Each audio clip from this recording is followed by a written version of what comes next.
ارشاد فرما دی گئی ہے اور اس کو دھتکار دیا گیا، نکال دیا گیا۔ اب وہ جو ہے چاروں طرف سے انسانوں کو، ہر طرف سے انسانوں کو بہکانے کی کوشش کرے گا، اور جو اس کے بہکاوے کے اندر آئے گا تو لَأَمْلَأَنَّ جَهَنَّمَ مِنْكُمْ أَجْمَعِينَ، اللہ تبارک و تعالیٰ سب کو جہنم کے اندر ڈال دیں گے جو بھی اس کی پیروی کرنے والا ہوگا۔ اللہ کو کسی کی پرواہ نہیں ہے، اللہ کو کسی کی کوئی غرض نہیں ہے، نہ اللہ کو کسی کی کوئی محتاجگی ہے، وہ بے نیاز ہے۔ واللہ الغنی وانتم الفقراء، وہ غنی ہے، اسے کسی کی ضرورت نہیں ہے۔ اگر لوگ نافرمانی کر رہے ہیں، گناہ کر رہے ہیں تو اس کا کچھ نہیں بگاڑ سکتے، نیکیاں کر رہے ہیں، اچھے اعمال کر رہے ہیں تو اس سے اس کی عزت میں کوئی اضافہ نہیں کر سکتے۔ وہ ہمیشہ سے عظیم، وہ ہمیشہ سے بلند مرتبے والا ہے، وہ ہمیشہ سے خالق، ہمیشہ سے رزاق، ہمیشہ سے قدوس، ہمیشہ سے باری، ہمیشہ سے باسط، اور ہمیشہ سے اللہ ہے اور ہمیشہ اللہ رہے گا۔ تو بہرحال بات ارشاد فرما دی گئی کہ انہ لکم عدو مبین۔ پھر آگے فرمایا انما یامرکم بالسوء، کہ شیطان کے بارے میں بتایا جا رہا ہے کہ وہ تو تمہارے کو جو حکم دیتا ہے نا، انما، اس کے سوا نہیں ہے کہ وہ تمہارے کو حکم دیتا ہے، یامرکم بالسوء، برائی کا حکم دیتا ہے، والفحشاء، اور گندی باتوں کا حکم دیتا ہے، گندے کاموں کا حکم دیتا ہے، گندی چیزوں کا حکم دیتا ہے، وان تقولوا علی اللہ ما لا تعلمون، اور اس بات کا حکم دیتا ہے کہ تم اللہ کی طرف وہ باتیں کہو جو تم جانتے نہیں ہو، یعنی وہ اوندھی سیدھی باتیں اللہ کی طرف لگاؤ، جیسے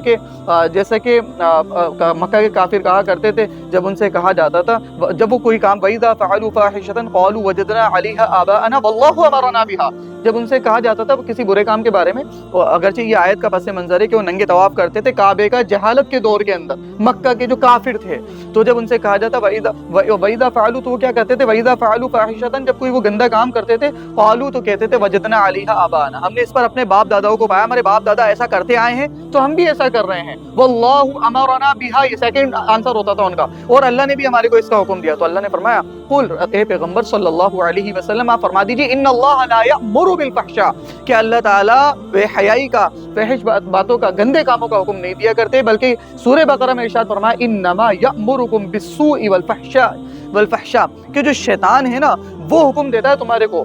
جو ہے کیا نام سے برائی کا اور گندے کاموں کا، وان تقولوا علی اللہ ما لا تعلمون، اور اس بات کا کہ وہ بات تم کہو اللہ کی طرف جو تم جانتے نہیں ہو، کہہ رہے ہو کہ اللہ نے ہمیں اس بات کا حکم دیا، اللہ نے کہا ارشاد فرمایا اس بات کو، تو بات آگے چلتی ہے، آگے اللہ تعالیٰ ارشاد فرماتے ہیں وَإِذَا قِيلَ لَهُمُ اتَّبِعُوا مَا أَنزَلَ اللَّهُ قَالُوا بَلْ نَتَّبِعُ مَا أَلْفَيْنَا عَلَيْهِ آبَاءَنَا، کہ جب ان سے کہا جاتا ہے اتبعوا، کہ پیروی کرو، بالکل ملتی جلتی بات ہے۔ وَإِذَا قِيلَ لَهُمْ آمِنُوا كَمَا آمَنَ النَّاسُ، جب منافقین سے کہا جاتا ہے کہ تم ایمان لے کر کے آؤ جیسے کہ لوگ ایمان لے کر کے آئے، بالکل سیم اسی ملتی جلتی بات ہے۔ یہاں کہا جا رہا وَإِذَا قِيلَ لَهُمُ اتَّبِعُوا، جب ان سے کہا جاتا ہے کہ اتباع کرو، پیروی کرو، فالو کرو، بات وہی ہے کہ رسول کو فالو کرنا، قرآن کو فالو کرنا، دراصل مطلب وہی ہے آمین، ایمان لے کر کے آ جاؤ۔ تو جب ان سے الفاظ بدلے ہوئے ہیں بات وہی ہے، ایک جگہ کچھ ارشاد فرمایا گیا، ایک جگہ کچھ ارشاد فرمایا گیا، تو اللہ تعالیٰ ارشاد فرما رہے ہیں وَإِذَا قِيلَ لَهُمُ اتَّبِعُوا مَا أَنزَلَ اللَّهُ قَالُوا، تو وہ کیا کہتے ہیں بَلْ نَتَّبِعُ مَا أَلْفَيْنَا عَلَيْهِ آبَاءَنَا، وہ کہتے ہیں بلکہ ہم جو ہے نا پیروی کریں گے کس چیز کی، اس کی جو پایا ہم نے،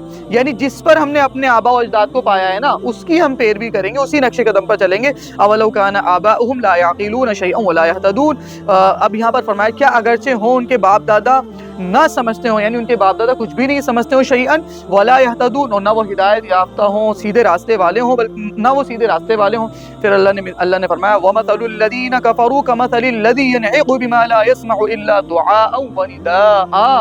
اللہ فرما رہے ہیں اور حالت ان کی جنہوں نے کفر کیا ہے، جنہوں نے انکار کیا ہے، جنہوں نے شرک کیا ہے، ان کی مثال تو ایسی کمثل الذی ینعق، جیسے حالت ہے اس کی جو ینعق، نعق ینعق باب ضرب سے، یعنی چیختا ہے ایک بندہ، ینعق بما لا يسمع، اس جانور کو جو نہیں سنتا، الا دعاء و نداء، مگر یہ کہ وہ پکارنا سنتا ہے اور بلانا سنتا ہے، یعنی جیسے ایک جانور ہے وہ جب اس کو چرواہا پکارتا ہے تو صرف وہ چرواہا کہہ رہا ہے ادھر کتے کھڑے ہیں تو اس کی بات سمجھ میں نہیں آتی ادھر کتے کھڑے ہیں، جانور بس اتنا سمجھتا ہے کہ ایک آواز آ رہی ہے اس تک، بالکل ایسا ہی ہے کہ ان کو آپ جو سمجھا رہے ہیں ان کے سمجھ میں کچھ نہیں آتی ہے، یہ ان کو جو ہے کہ ان کو جب ان کی مثال تو اس طرح کی ہو گئی ہے کہ انہیں سمجھایا جائے تو ان کے پلے کچھ نہیں پڑتا، صرف ایک آواز جاتی ہے ان کے کانوں کے اندر، باقی انہیں حق سنائی نہیں دیتا ہے، بلکہ آگے اللہ نے ارشاد فرمایا صم بکم عمی فہم لا یعقلون، یہ بہرے ہیں یعنی حق سننے سے بہرے ہیں، باقی دنیا میں جانوروں کی طرح ان آواز تو آتی ہے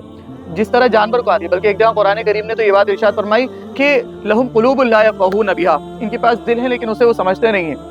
وَلَهُمْ أَعْيُنٌ لَا يُبْصِرُونَ بِهَا، ان کے پاس آنکھیں ہیں لیکن اس سے دیکھتے نہیں، یعنی دل سے دنیا کے فائدے تو سمجھ میں آ رہے ہیں، آخرت سمجھ میں نہیں آ رہی، اور دنیا کے فائدے تو دکھائی دے رہے ہیں آنکھوں سے لیکن آخرت دکھائی نہیں دے رہی ہے۔ وَلَهُمْ آذان، اور جو ہے کیا نام سے حق، دنیا کی باتیں اور ایسی چیزیں جو اپنے فائدے کی چیزیں وہ سنائی دے رہی ہیں لیکن حق سنائی نہیں دے رہا ہے، اللہ کے پیغمبر کی صدائیں سنائی نہیں دے رہی ہیں ان کو، اللہ کے کلام کی صدائیں سنائی نہیں دے رہی ہیں۔ وَلَهُمْ آذان لَا يَسْمَعُونَ بِهَا أُولَٰئِكَ كَالْأَنْعَامِ، یہ ایسے ہیں جیسے چار پیر کے جانور، بلکہ بل ہم اضل، اس سے بھی زیادہ غیبی ہیں۔ ایک جانور بھی سمجھتا ہے مجھے کیا پینا ہے، لیکن ایک انسان اس سے زیادہ گھٹیا چیز پی کر کے یہ ثابت کر رہا ہے کہ